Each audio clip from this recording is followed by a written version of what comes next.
Bonjour à tous et bienvenue dans cette vidéo sur un sujet qu'on va découvrir. Je vous invite d'abord à regarder cette peinture. Est-ce qu'il y a quelque chose qui vous choque un peu dans cette peinture, un peu bizarre? Ce qui est un peu bizarre dans cette peinture, regardez, on est dans une ville du Moyen Âge, il y a des fortifications comme ça, et il y a des espèces d'êtres humains sur des chevaux qui sont géants, vous voyez, ils sont plus hauts que les fortifications, plus grands que les maisons.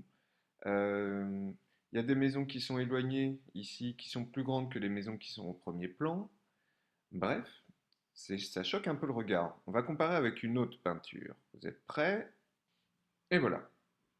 Là, ça choque beaucoup moins.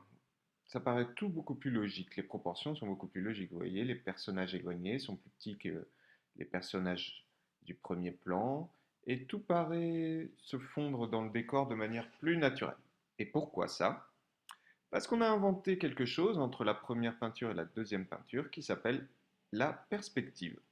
Et en particulier, cette perspective-là qu'on appelle la perspective linéaire, ou perspective centrale, ou perspective classique, ou perspective en pleine fuite. On a plein de noms pour cette perspective. Qu'est-ce que c'est qu'une perspective? C'est une façon de représenter sur c'est-à-dire sur une feuille de papier, quelque chose qui est normalement en trois dimensions. Voilà, et ça on en a besoin pour la peinture et par exemple ça se fait également en photographie. Donc cette perspective-là qu'on appelle perspective en point de fuite, c'est celle qui semble se rapprocher le plus de la réalité. Tandis que là, on respecte aucune perspective, ce qui fait qu'on a du mal à comprendre comment fonctionne ce tableau. Alors je vais vous montrer un autre tableau pour vous expliquer ce qu'est la perspective en point de fuite. Et voilà, un tableau qui s'appelle Cité idéale de Pietro della Francesca, parce que ce sont les Italiens qui ont inventé cette perspective en particulier à Florence, à la fin du Moyen Âge. Donc, regardez ici. On voit bien que cette peinture, elle est bien faite, on comprend bien euh, que les bâtiments les plus éloignés sont plus petits, l'alignement, tout ça, ça paraît cohérent. Pourquoi ça paraît cohérent? Parce que le dessinateur, regardez ce qu'il a fait. Il a aligné ici toutes les lignes qui sont parallèles dans la vraie vie. Vous voyez, toutes les lignes horizontales, il ne les dessine pas horizontales en fait. Vous voyez, ces lignes-là dans la vraie vie, elles sont horizontales. Et bien, il les dessine comme ça un petit peu obliques pour faire en sorte, d'ailleurs, les lignes au sol, là, les carrelages, ils ne sont pas horizontaux non plus, pour faire en sorte qu'ils se rejoignent tous en un point. D'accord? On dit qu'ils sont concurrentes. D'accord? Elles s'intersectent toutes au même point, toutes ces lignes-là. Et bien ce point-là, c'est ce qu'on appelle le point de fuite. Voilà pourquoi on appelle ça la perspective en point de fuite. On va voir ça sur une autre peinture, voyons voir. Ben, on revient à notre première peinture. Regardez ici, les lignes des carreaux ici. Tous ces carreaux-là, ils sont parallèles dans la vraie vie. Pourtant, quand on les dessine, ils vont tous se rejoindre à peu près ici, au centre du tableau. Vous voyez? Ça fonctionne comme ça. Voyons voir avec une autre peinture. Je voulais vous montrer celle-là parce que c'est l'une de mes préférées. Donc, les raboteurs de parquet de Caillebotte. Vous voyez ici, il y a un parquet. Donc, il y a les lattes ici du parquet qui sont parallèles dans la vraie vie. Mais quand on va les dessiner, on ne les dessine pas parallèles pour que ça représente un petit peu ce que nos yeux voient. On va les représenter avec un point de fuite. Donc, vous voyez, ça c'est une latte de parquet. Quand je la prolonge, ça arrive jusque là-bas. Ici, quand je prolonge, ça arrive là.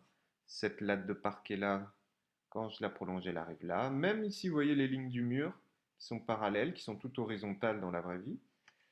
Eh bien, elles arrivent ici. Sauf les lignes horizontales qui sont face à nous. Alors celles-là, on les fait horizontales face à nous. Mais celles qui sont comme ça, sur le côté ou en bas ou en haut, vous voyez, elles se rejoignent toutes en un point qu'on appelle le point de fuite.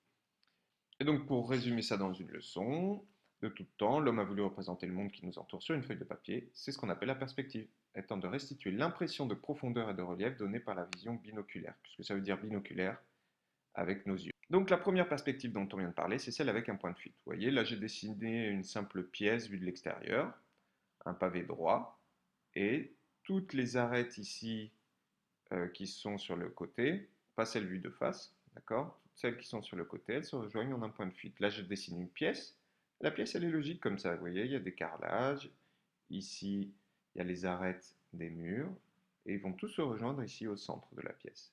D'ailleurs, c'est la perspective qui est utilisée donc par les peintres et qui semble se rapprocher le plus de ce que voient nos yeux. D'ailleurs, regardez, si je prends une photo de rails, nos deux rails ils sont parallèles ici, dans la vraie vie. Pourtant, sur la photo, on a l'impression qu'ils se rapprochent ici à l'infini. D'ailleurs, pareil avec l'herbe, tout se rapproche à l'infini, là aussi. Vous voyez? Donc la perspective comme ça en point de fuite, c'est à peu près celle que voient nos yeux. Donc, quelles sont les règles de cette perspective? Plus un objet il est éloigné, plus il paraît petit. D'accord? Si vous avez une maison ici, elle sera grande. Si vous avez la même maison plus loin, elle sera plus petite. Ça paraît très logique, mais rappelez-vous de notre première peinture. Les objets les plus éloignés n'étaient pas plus petits. Les lignes parallèles en vrai ont l'air de se rejoindre à l'infini sur le dessin. Vous voyez, les lignes parallèles en vrai ont l'air de se rejoindre à l'infini. Des lignes parallèles au plan de projection, c'est-à-dire les lignes vues de face, elles restent parallèles. Donc ça, pour l'explication, c'est celle-ci par exemple. Ça, c'est des lignes vues de face, elles restent parallèles. Avec ça, c'est des lignes qui ne sont pas vues de face, c'est des lignes de côté, donc on ne les dessine pas parallèles. Ça, c'est des lignes vues de face, on les dessine parallèles. Voilà ce que nous explique ici ces règles pour la perspective cavalière. Et de manière générale, les longueurs ne sont pas conservées entre le solide et son dessin. C'est-à-dire entre la réalité et le dessin, on ne va pas garder forcément les mêmes longueurs, parce que ça va dépendre à quel point va être éloigné l'objet. Donc, voilà quelques règles qu'on peut avoir ici. Mais la perspective qu'on va utiliser en géométrie pendant la scolarité, c'est pas cette perspective-là. Parce qu'elle ne permet pas de bien voir les propriétés des dessins, de voir les angles droits, surtout les droites parallèles et les longueurs, etc. Donc, la perspective qu'on va utiliser, c'est celle qui est donnée. Je vais vous montrer une petite peinture, vous allez essayer de trouver la différence. Donc voilà une nouvelle perspective euh, qui était utilisée au Japon quand nous on utilisait la perspective cavalière encore.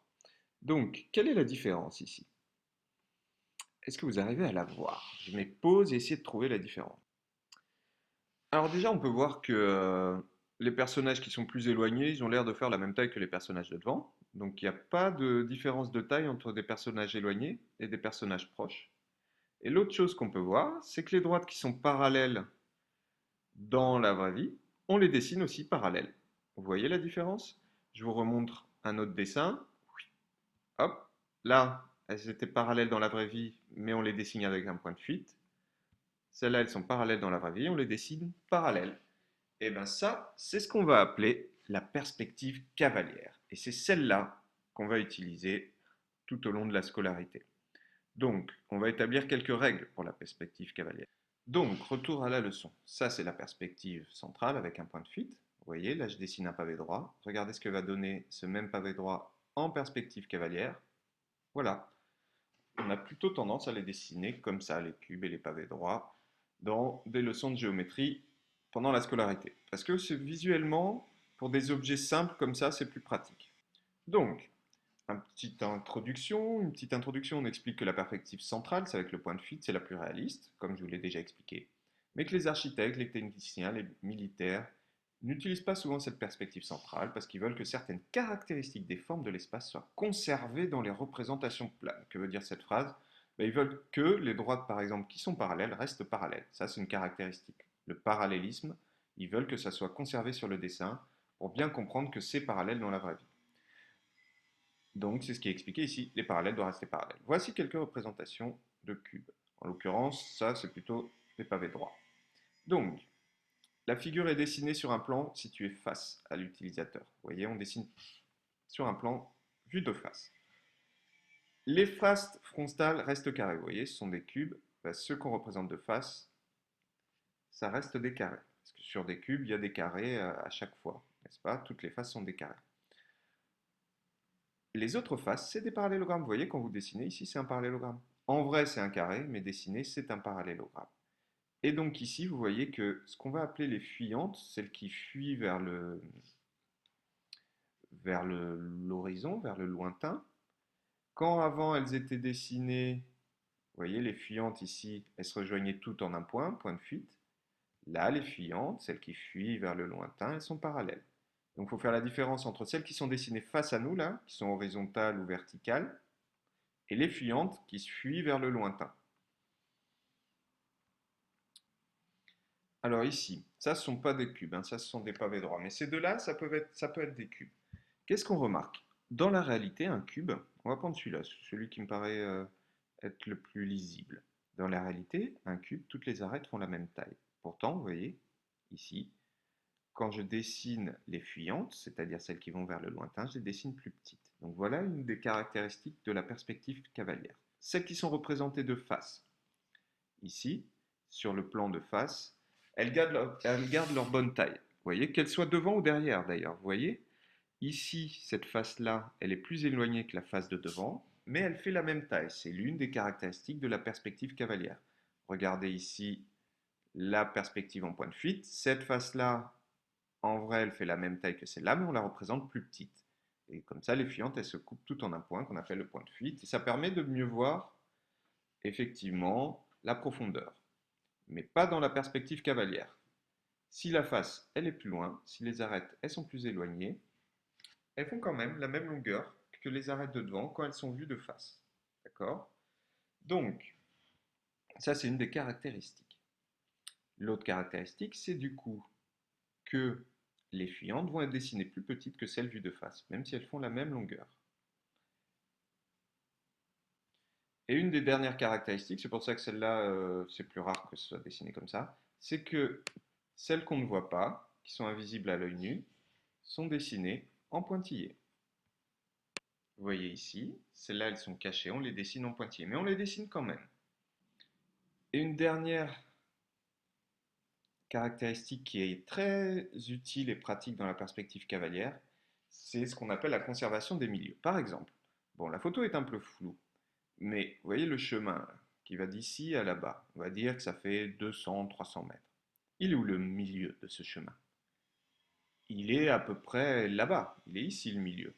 Et cette longueur-là, en vrai, elle fait autant que cette longueur-là. Mais sur le dessin, cette longueur-là, elle est bien plus longue à dessiner parce qu'elle est plus proche de nous que cette longueur-là qui est plus éloignée et qui, malgré tout, en réalité, est très très grande, cette longueur-là, aussi grande que celle-ci. Donc, on ne dessine pas le milieu vraiment au milieu. Tandis que quand on fait une perspective cavalière, le milieu, on le dessine au milieu. Le milieu de A'D', il reste au milieu. Et ça, c'est pratique pour nos dessins. Du coup, voici quelques exemples de dessins en perspective cavalière. Vous voyez, on peut les dessiner vus d'en dessous, vus d'au-dessus, etc. Et puis, d'autres figures un peu particulières avec des illusions d'optique. Alors, quel type d'exercice on peut vous demander? On va vous demander de tracer du coup des dessins en perspective cavalière. Donc là, je peux compléter une figure. Donc ça va être des parallélépipèdes rectangles, qu'on appelle plus communément des pavés droits, à compléter. Alors, comment on peut compléter pour être sûr de bien faire un parallélépipède rectangle? Là, on a déjà des indices. Ça va être vue de face. Vous voyez, c'est pas en pointillé, donc c'est celle qu'on voit devant. Celle qui est cachée derrière, on la met en pointillé. Donc, comme c'est un pavé droit, ça va être un rectangle. Donc là, je termine mon rectangle comme ça. Hop, et hop. Bon, c'est pas très précis. Je vais zoomer. Peut-être qu'on verra mieux en noir. Je vais mettre ça en noir.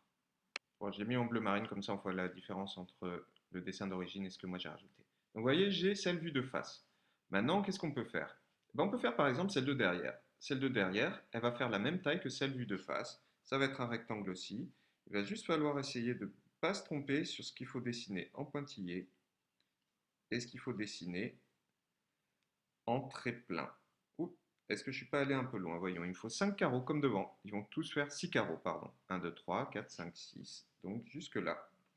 Ça, il nous reste à rejoindre ici, ici. Et est-ce que j'ai fini? Non, il m'en reste une petite. Au total, il doit y en avoir 12 à chaque fois, hein. 12 arêtes, vous savez. Donc voilà, j'ai fini de dessiner. Et donc on pourra demander de compléter d'autres comme ça, d'autres figures comme ça. Alors comment on va dessiner des cercles en perspective cavalière? Vous voyez, ça c'est un cylindre. Donc en réalité c'est un cercle. On va le dessiner comme ça en faisant une ovale. Et l'ovale du haut va être pareil que l'ovale du bas pour notre cylindre, avec une particularité en bas ici, c'est que là, oups, c'est qu'au début ça va être en trait plein et que la face de derrière va être en pointillé comme ça. Allez, merci.